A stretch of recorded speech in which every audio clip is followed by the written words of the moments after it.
नमस्कार। रेणुका रानी सिंह महादेव के चैनल में आप सभी का हार्दिक अभिनंदन एवं स्वागत है।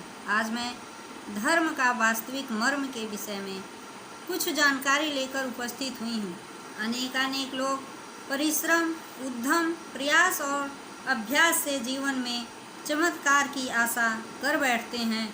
खासकर आध्यात्मिक क्षेत्र में ज़्यादा धार्मिक कार्य या अनुष्ठान इसलिए करते हुए दिखाई देते हैं कि इसके करते ही कोई अदृश्य सत्ता उनकी अभिलाषाओं की पूर्ति कर देगी। बहुत से लोग इसी आशा में नकली वेशधारी महात्माओं के पास तक चले जाते हैं, पर सब कुछ ऐसा आशा के मुताबिक नहीं होता तो मन निराशा होता है और धर्म पर से उनका विश्वास उठने लगता है। वे असंतुलित होकर धार्मिक आख्यानों के प्रति अपना अनाप शनाप राग अलापने लगते हैं।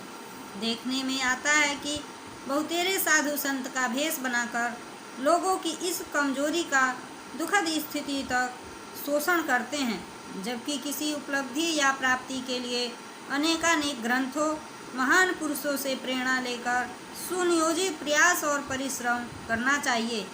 इसका अर्थ ये नहीं कि धार्मिक अनुष्ठान यज्ञ न किए जाएं। दरअसल इससे हमें अच्छे संस्कार, अच्छा परिवेश मिलता है, हमारा आत्मबल मजबूत बनता है। इस तरह से ये हमारे जीवन की डगर को सुगम और सरल बनाते हैं। अच्छे साधु संत कभी भी चमत्कार की आशा नहीं जगाते हैं। किसी साधु संत से मिलते यदि लगे कि वह जादुई ढंग से उसे सफलता की मंजिल तक पहुंचाने में पल भर में सब कुछ भगवान से दिला देने का आश्वासन दे रहे हैं, तो हमें सतर्क हो जाने की ज़रूरत है कि कहीं वह ठग तो नहीं रहा। यदि चमत्कार से सब कुछ मिल जाता तो साधु महात्मा खुद न हासिल कर लेते। ध्यान रहे कि भगवान राम ने अयोध्या के भौतिक सुख को छोड़ दिया था। उनके 14 वर्ष के इस त्यागपूर्ण जीवन को सब जानते हैं, जबकि 11,000 वर्ष उन्होंने अयोध्या में राज किया, उसे लोग नहीं जानते। इसी तरह गौतम बुद्ध से लेकर विवेकानंद, महात्मा गांधी तक त्याग के कारण जाने जाते हैं, न कि चमत्कार के। यह समझने के लिए भले ही अलग अलग विश्लेषण किए गए हों, इनका अंतर्विहित मर्म एक ही है। धर्म के मर्म को समझते और अपने जीवन में उतारे, यही सच्चा योग है। केवल वस्तु के स्वभाव को ही नहीं, मानव के विशिष्ट स्वभाव को भी धर्म ही कहा गया है। गीता इसी को स्वधर्म कहती है। स्वधर्म ही मानव को अपने पशुवत वृत्तियों को नियंत्रित करने की क्षमता प्रदान करता है और अपने जीवन का समग्र विकास करने का मार्ग प्रदान करता है।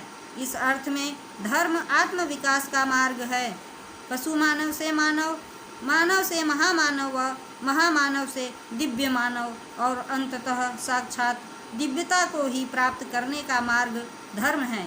इसी संदर्भ में स्वामी विवेकानंद कहते हैं, आत्म साक्षात्कार ही धर्म है, और विस्तार से इसका विवरण भी वे देते हैं।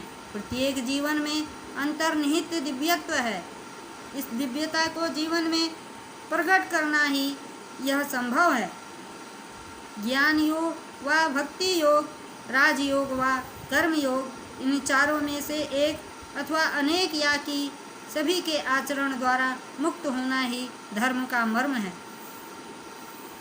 इस दिव्यता को जीवन में प्रकट करना ही जीवन का लक्ष्य है। इसी के साथ मैं अपनी वाणी को विराम देती हूँ। जय हिंद, जय भारत।